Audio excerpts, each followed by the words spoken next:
both of you guys right there. And then Melinda and Ute, cool, for both of you. And then Sarah, you already found yours. That's for both you and Peter. So guys, if you want to say anything, just press and hold that black button there on the front. Do make sure and get it right up on your mouth.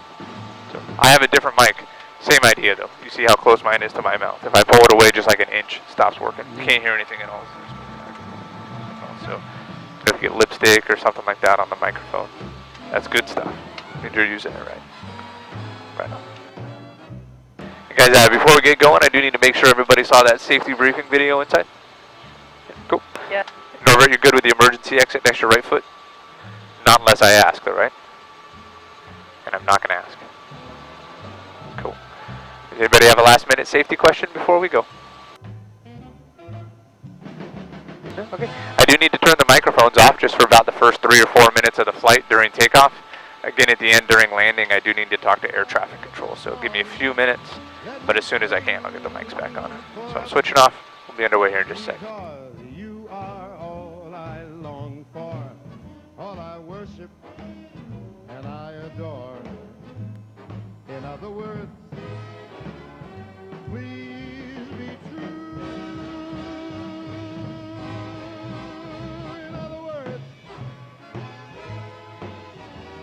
In other words,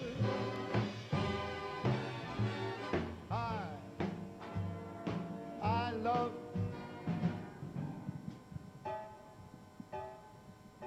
you.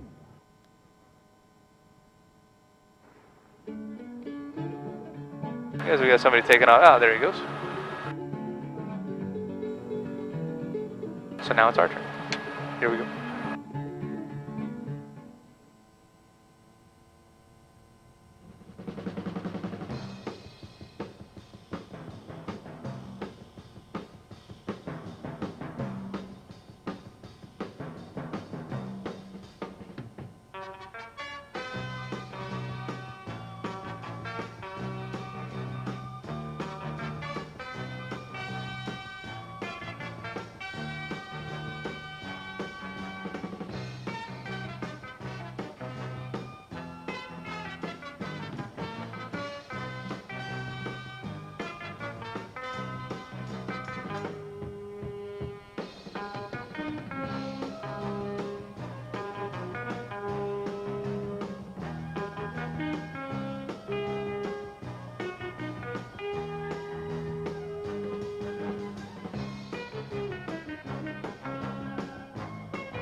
Alrighty guys, looks like we're getting a little bit on the outskirts of the airspace here.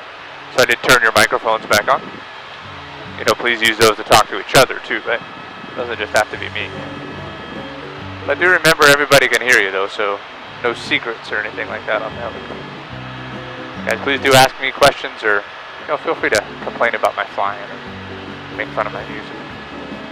Whatever makes you happy with those microphones.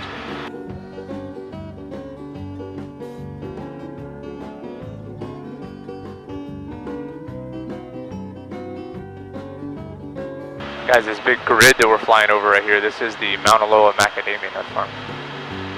The tall trees that you see making up the grid, those are windbreaks. Big walls, and they stop the wind from coming through and knocking the macadamia nuts on the ground before you get a chance to harvest them.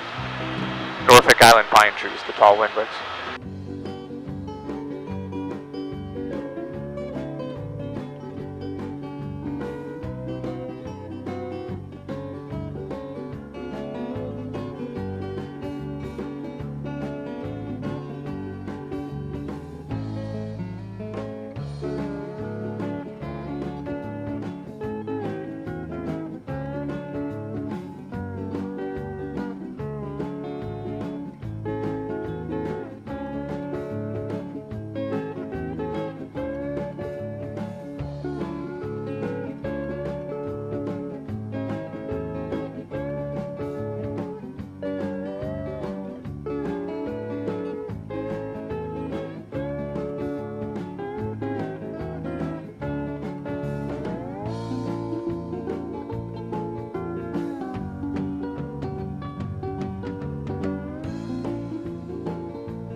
cloud here just off the nose right here. You can see a line where all the homes begin in the rainforest right here. We could follow that house line out to the left. Ute, that little point in the island, that is Kaloli Point. And this house line is pretty much the dividing line between Mauna Loa and Kilauea volcanoes.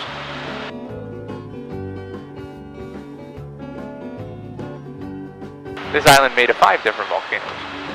But you just can't tell where one volcano begins and the next volcano ends because, hundreds of thousands of years, all the lava flows, they've all just intermingled, created one big plot of earth.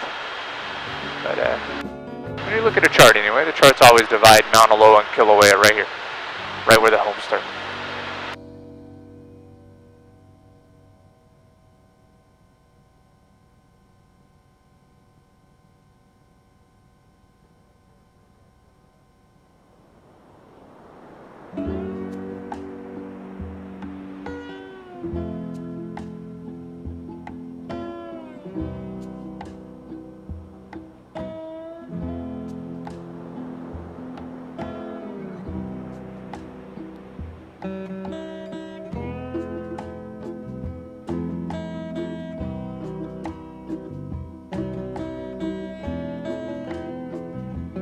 This volcano right here, Kilauea, most active volcano on the entire planet. That's where the volcano is erupting, yeah. But we're over Kilauea right now. This is Kilauea. Anywhere you go, anywhere in Hawaii, you're always on a volcano. Kilauea right here. That's just one place where it's erupting. That is the Pu'u'o'o vent. So this does mean that we build all of our homes right up on top of the most active volcano in the world, with an eruption currently happening. Lava flowing right at these homes right now.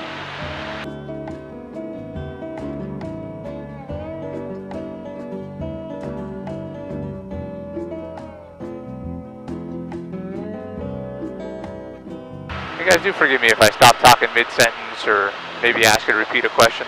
I still do have to talk to air traffic control. I also talk with all the other helicopters flying around in the air. So if I don't answer a question, I promise I'm not trying to be rude or ignore anybody. I just need to take care of some pilot stuff from time to time.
This eruption right here, the Pu'u'o'o vent, this has been going on for 31 years. Started January 3rd, 1983, and it hasn't stopped. 31 years now.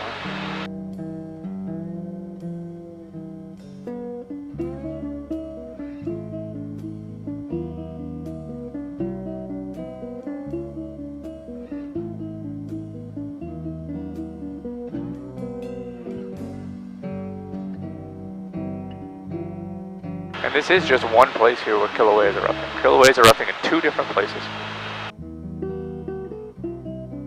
A little bit harder to see our second eruption, but right below the clouds, you can see where the hill starts to rise just a little bit over there. There's some smoke coming up out of the top of the hill right there. That's the summit. That's the very top of Kilauea. We don't have those really sharp peaks, very sharp points at the top of the mountains like people often expect. We're very unusual volcanoes here, very different. Much more rounded, much more gentle slopes. So that's the very top of Kilauea. The big mountain behind it, that's a different volcano, that's Mauna Loa. And that eruption there at the summit, being the summit eruption, been off and on as long as the volcanoes have been around. But this latest eruption started just 6 years ago. And in the 6 years, it hasn't produced any lava. All the lava has remained well contained within the crater. There's lava there, it's just well contained. So during the day, there's really nothing to see. That's why we don't go there in the air. Pretty cool at night though. If you go at night after the sun sets, all the lava that's inside the crater glows orange, turns to smoke, kind of a fiery orange color. Kind of neat. Worth the trip up there at night.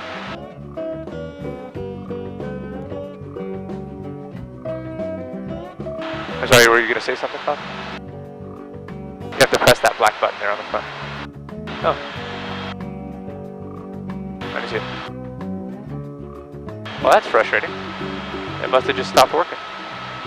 Maybe you could grab Peter's microphone back there. We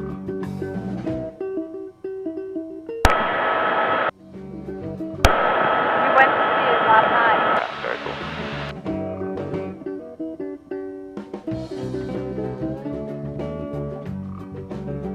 This is a drastically different eruption. Over the 31 years that this one's been going now, it's really produced quite a bit of lava. So Norbert, you see where the rainforest just comes to a sudden stop? And then it's all just barren lava rock. Before this eruption started in '83, this was all beautiful, lush green rainforest. But now, 31 years later, and we don't have those really, violent, very explosive eruptions like people often think about with volcanoes. It's very small, tiny little lava flow, but it's just been one tiny lava flow after another, again and again. If you add them all up, the Pu'u'o'o vent here has wiped out 54 square miles of rainforest.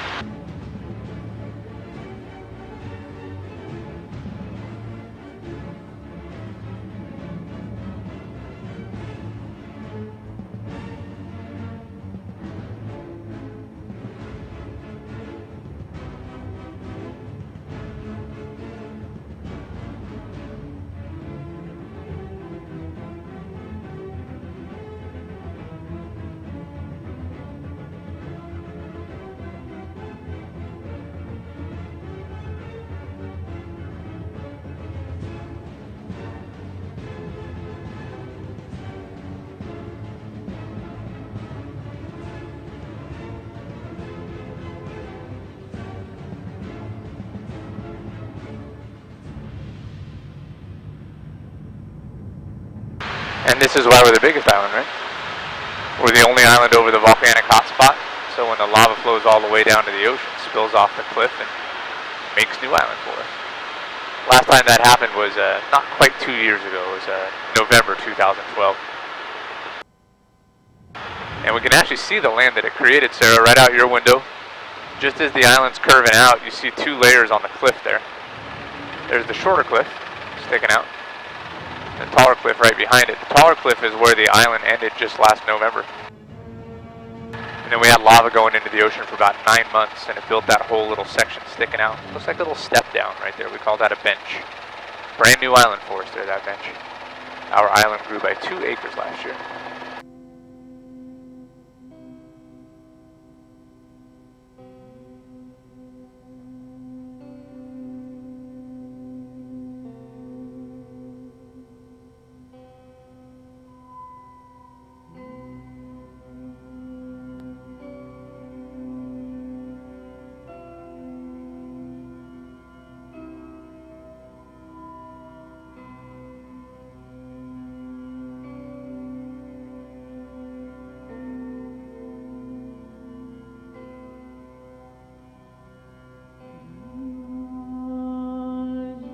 Jeremy, how hot is that down there? That's just rock, just like any other rock, yeah. The vast majority, like over 90% of this lava field out here is just nice, good, solid rock. There are places that are hot, but they're pretty few and far between. Bummer thing is, though, you never know. It doesn't look any different. You could walk right up to one and not even feel the heat until you're almost right up on top of it.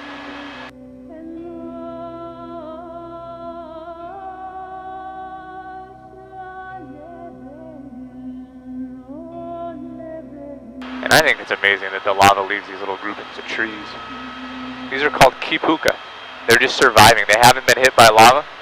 And since we're a rainforest, 200 inches of rain a year.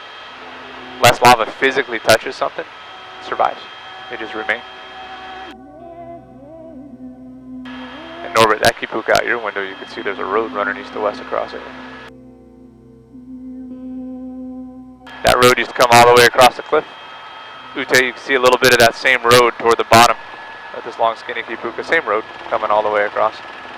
Another road at the top going up and down. This is an old housing development. This is Royal Gardens. They wanted to sell 1,500 homes out here in Royal Gardens.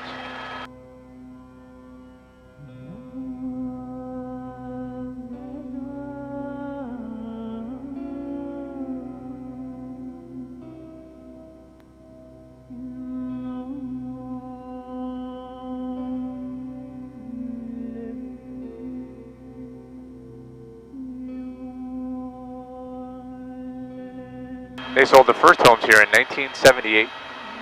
This eruption started in 83. That's just 5 years, yeah. So a big discrepancy on how many homes were actually built. Best I can come up with, somewhere between 40, possibly over 100 homes built and destroyed here in Royal Gardens.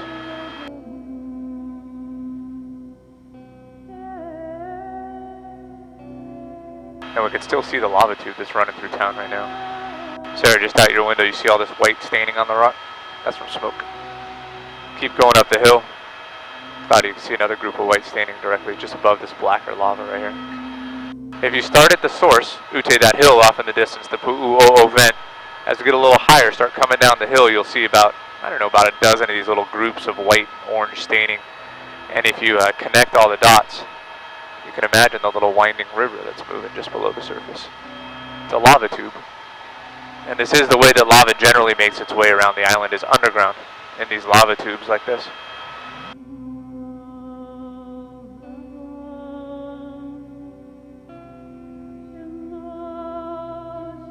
Underground we do call lava magma. It's the only difference. Magma below the earth, lava above the earth, same stuff. Just depends on where it's located.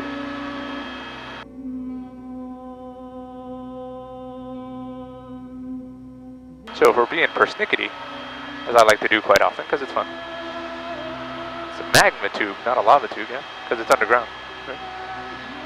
But everybody calls them lava tubes. Even the geologists call them lava tubes.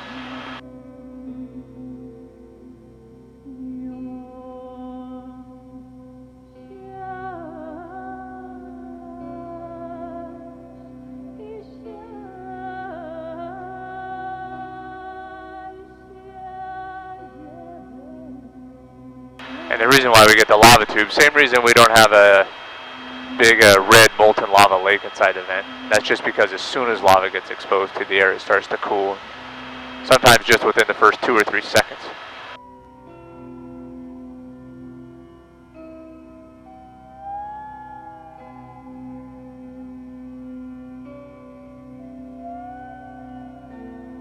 And so by now, the vent itself has really built itself a nice solid roof over the top of this magma lake.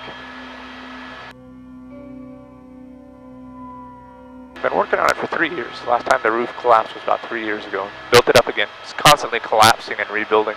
But just about a month ago, actually getting on 2 months ago now, the lava started draining out of the vent again. And as it was draining out, the roof somewhat collapsed. It wasn't a complete collapse like the last one. But on the side where you see all the smoke being created, you can really see the roof caved in there. Look toward the edges and you'll see the lava kind of jumping around in there.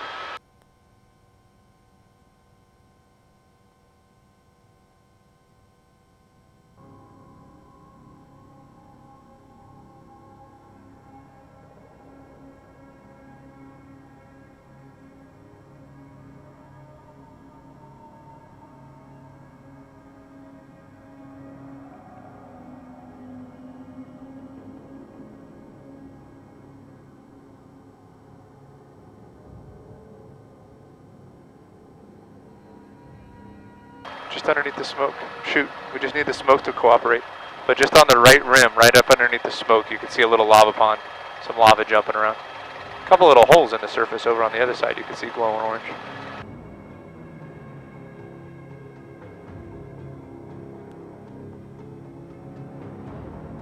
See if we can't get it out your window here, sir.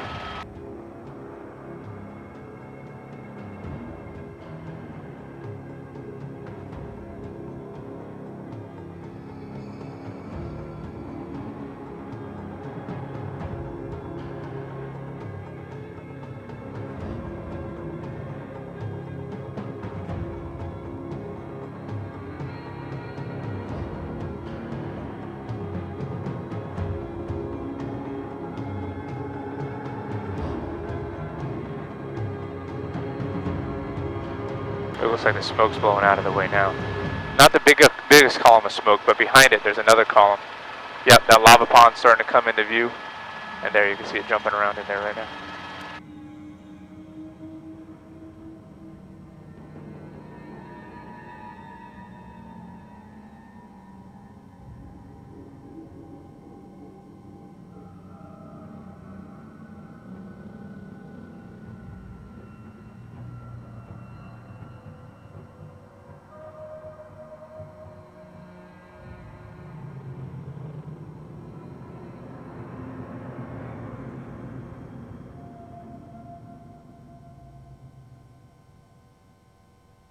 It'd be nice if I could just hover down and blow all the smoke out of the way with my rotors, yeah. Let's see if we can get it done again.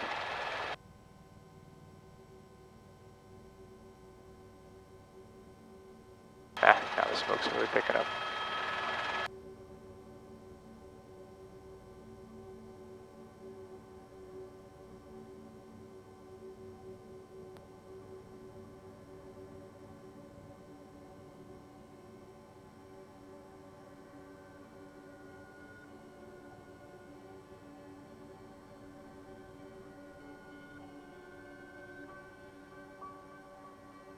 There it is, you can see it out your window now, Ute. Just on the other side of the smoke, there it is.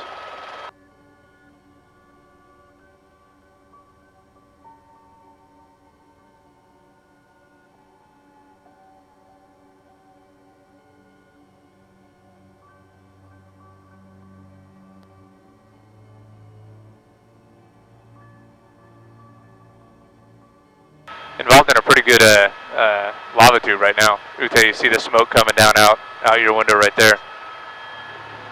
Right in line with the smoke, you see a bunch of holes. We call those skylights, just like a skylight in the roof in your house is a little window in the roof. These are windows in the roof of the lava tube. You see where they're all creating a bunch of smoke, but the smoke stops, and then there's two holes that aren't creating hardly any smoke. Ute, keep an eye on that bigger hole that's not creating very much smoke at all. Starting to glow. The little one's starting to glow right now too, but keep an eye on the bigger one, and you can actually see the lava running. It's a river of lava underneath the surface, yeah? And you'll be able to see it just as my shadow's passing the hole right now. So keep an eye on that one.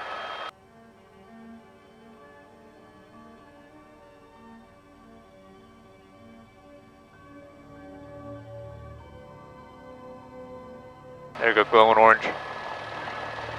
And there you can see it running in there, yeah?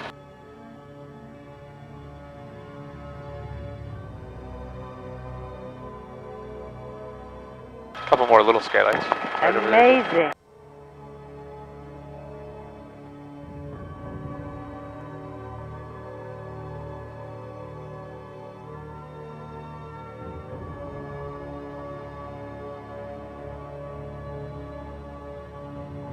So Norbert, you see the one I was talking about, yeah? Keep an eye on it. You got it, Sarah? Cool. Happens fast, especially going this direction because the wind's blowing at our tail. A little bit down, a little bit further. There you go.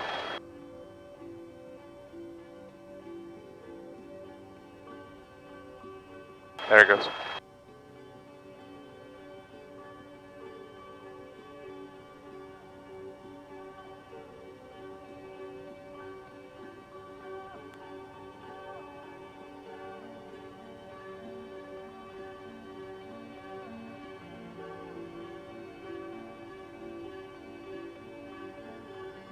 That looks like the entrance to Dante's Inferno. What's that?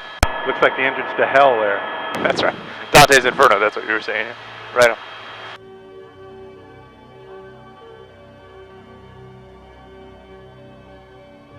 You can see the tube still moving. See all the smoke off the nose here, Claudia. Coming on down and then eventually impacting those trees. I don't remember if I mentioned it on the way out or not, but the smoke on the trees, it's not volcanic smoke. Those are fires. So that's the end of the lava tube, the lava breaking out through the end of the tube and impacting the trees and catching them on fire.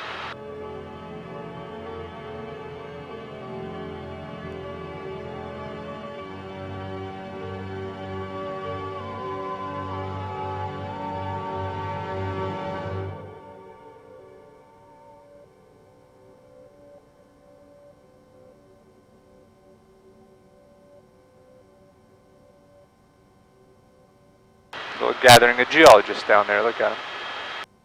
Out pretty late today.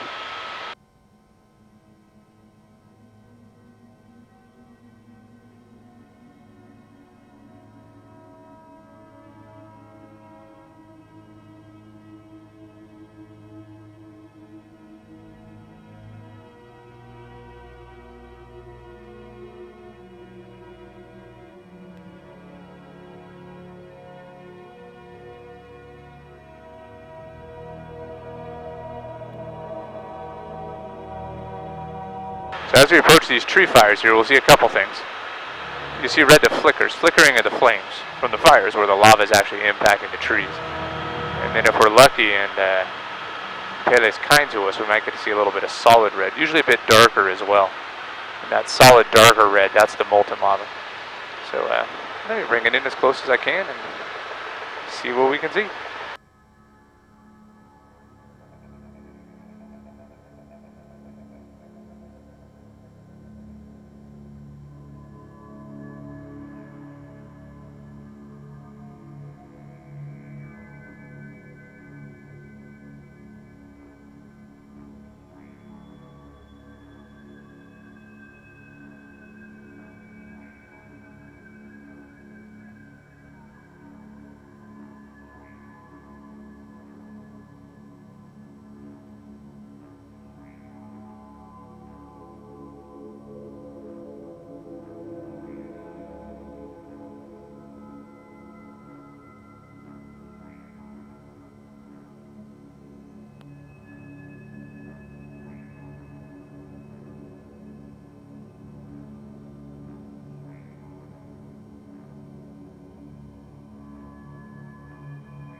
There's a good example of both. Right in the underneath the smoke there, you can see the flames. If you look closely, you can see a little bit of darker red of the lava, kind of hidden amongst the trees, right in there.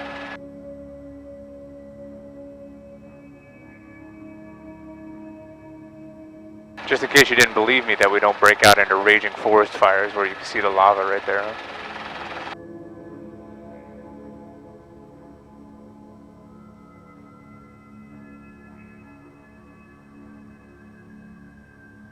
See if we can get that out your window, Lieutenant.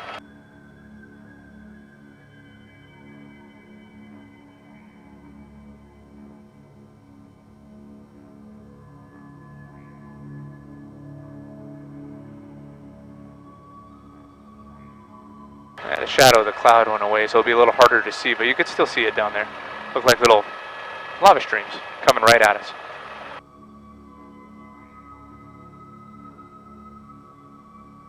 Trees are providing good shadow. You can see them.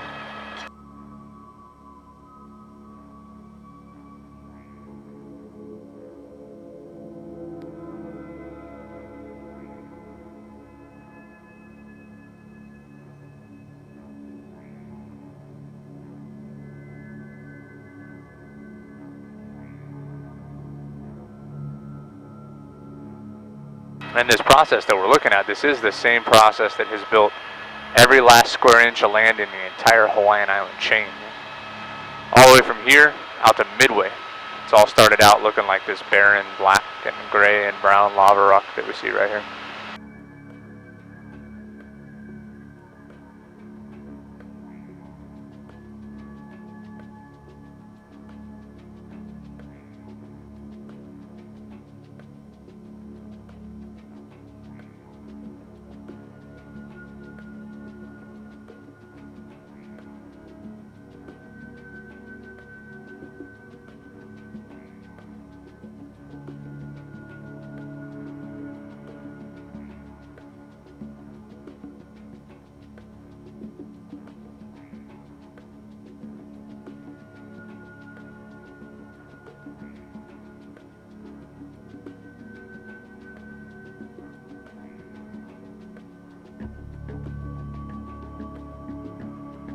Really, even geologically speaking, not so long ago that this beautiful lush green rainforest we're flying over right here was all just barren lava rock. By human standards, it's been a long time since the last lava flow right here, about 500 years.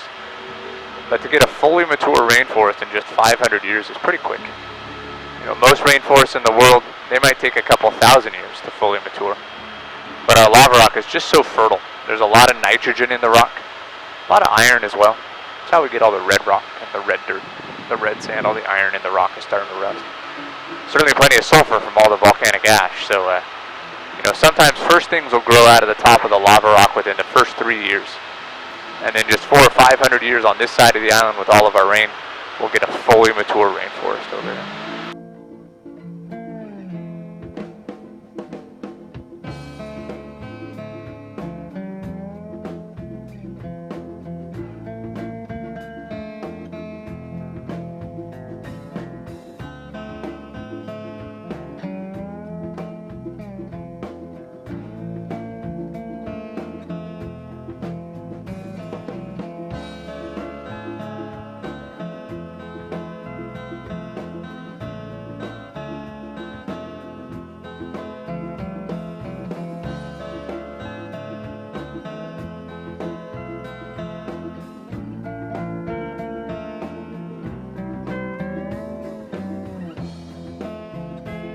A lot of people figure this is one of the primary reasons why the early Hawaiian settlers stayed here when they first got here.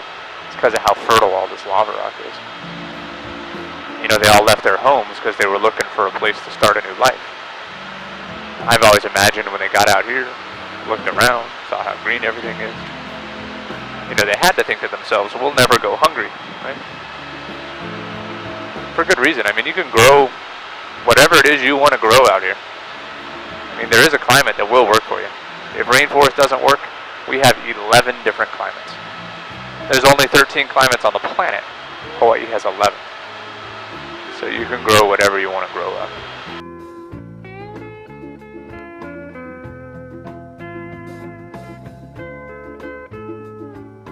You guys, bear with me just a sec. I do need to switch off, talk with air traffic control for a little bit, but I'll get the microphones back on just as soon as I can.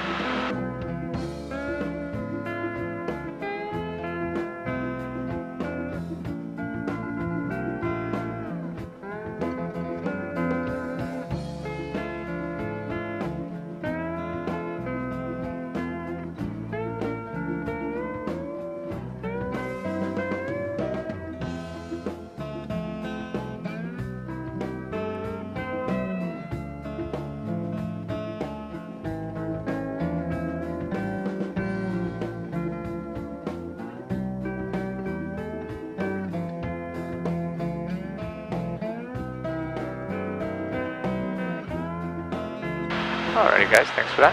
I am just entering back into some controlled airspace here, so once again, just like on the way out, do forgive me if I stop talking mid-sentence or maybe ask you to repeat a question. I just need to talk with Tower as we're getting closer to town here.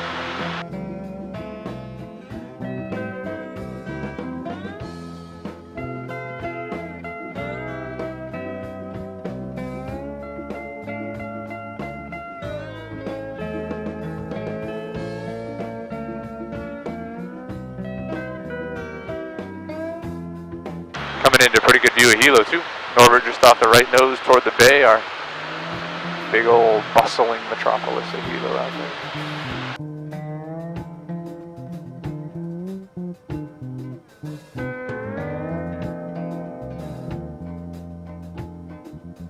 Surprisingly, Hilo is the second biggest city in the entire state of Hawaii. You could drive from one end of our town to the other in about 10 minutes. We're the second biggest city in the entire state.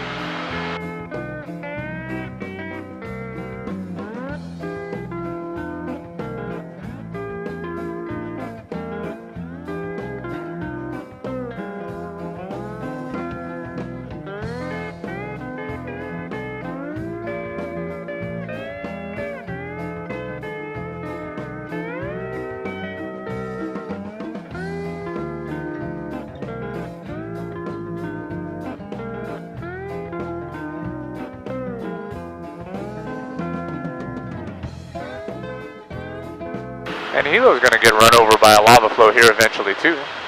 Just like Royal Gardens did back there. Has to happen here in Hilo one of these days. We're on Mauna Loa right now. Still a very active volcano. Mauna Loa last erupted 1984. And it is supposed to erupt about once every 15 years. That's 15. So do that math from 84. A little bit overdue, yeah.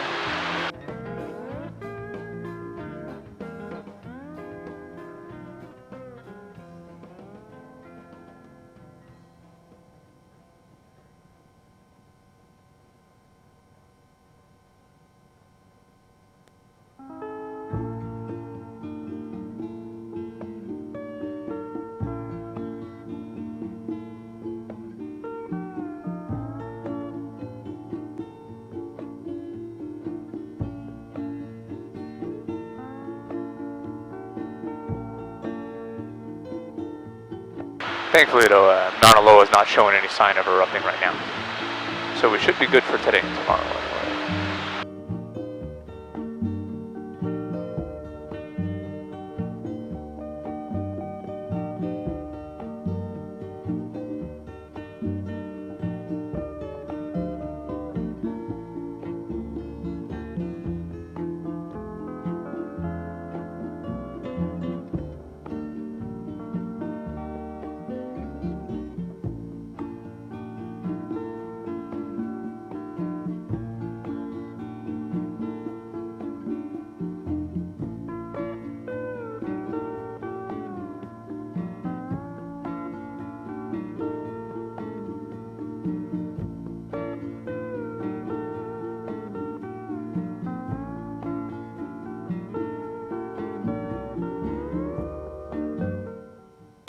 Claudia, just off the nose underneath the cloud, you can see there's a little green prairie with a lonely white building in it. That lonely white building, that's one of our hydroelectric power plants. Gets its power from the Wailuku River, which is just on the other side of the plant. In Hawaiian, Wailuku means destructive waters. That river it used to flood would wipe everything out. But we have since learned how to harness all that power, and now, rather than destroying things, the Wailuku generates enough power for about 500 homes. But anyway, go left up the river. In just a second here, inside these tall trees coming into view, you'll see some waterfalls. One of the few areas of waterfall on the island that you're not allowed to access from the ground. It's private property. It's owned by the company that owns this power plant, so only way we could see these waterfalls are from the air. These are called the upper falls.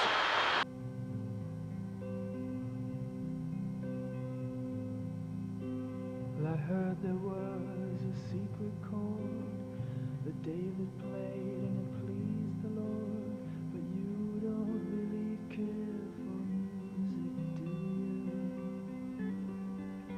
Well, it goes like this: the fourth, the fifth, the minor fall and the major lift, the baffled king composing hallelujah, hallelujah.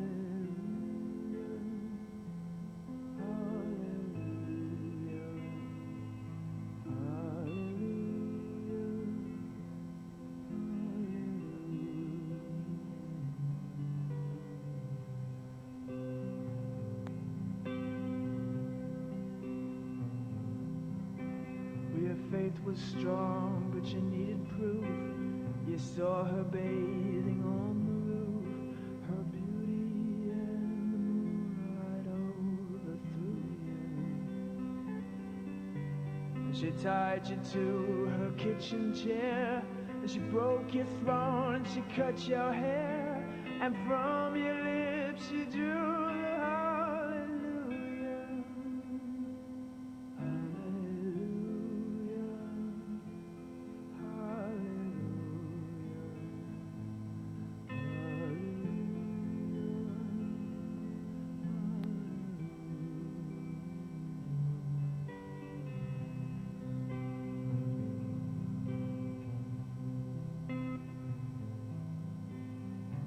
Baby, I've been here before. I've seen this room and I've walked this floor. You know, I used to live alone before I knew you. And I've seen your flag on the marble arch. And love is not a victory march. It's a cold and it's a broken hallelujah. Alright guys, it is time for me to start making my way on back into the airport here, which means I need to turn the microphones off as I start making my approach. But I do want to thank you guys for flying with us. Let you know Blue Hawaiian does ask a favor. If you wouldn't mind when you're talking about your tour with your friends, you can do us a big favor and mention us by name. Blue Hawaiian does have bases here, Waikoloa, which is the other side of this island, Maui, Oahu, and Kauai as well. And I am going to play a landing brief here for you. It does talk about rewinding videotapes, but we don't have to worry about that, right? DVDs. Don't need to rewind DVDs. But the rest of the information is just as important as it was back in 1985 when we made the briefing. So I'll go ahead and play that for you. And I'll talk to you guys again on the ground. Thanks again. Aloha ho mai kako, pihea mai ne oko. We hope that you have enjoyed your flight. Soon we will be landing. Please check around your seats for any loose articles. We find camera cases, film, and sunglasses on the aircraft all the time. Do keep your seatbelts fastened until we land. If you are getting a videotape, remember to rewind the tape when you get home. Everything that the pilot says is on the tape. The music is on the tape, and you are on the tape. People send the tapes back frequently without rewinding them. When we land, your host or hostess will assist you when you exit the aircraft. If you have any loose articles, hang on to them. And if they blow to the rear of this or any other helicopter, please leave them alone and we will get them for you. Do not go towards the rear of this aircraft. Please take a moment to sign our guest book. This is the only way that the pilots know what you think of your trip. We hope you have enjoyed your flight. Please sign our guest book in the office and let us know what you think of your flight and your pilot. Now go get sunburned and have some Mai Tais. Mahalo nui for choosing Blue Hawaiian Helicopters.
That's where you find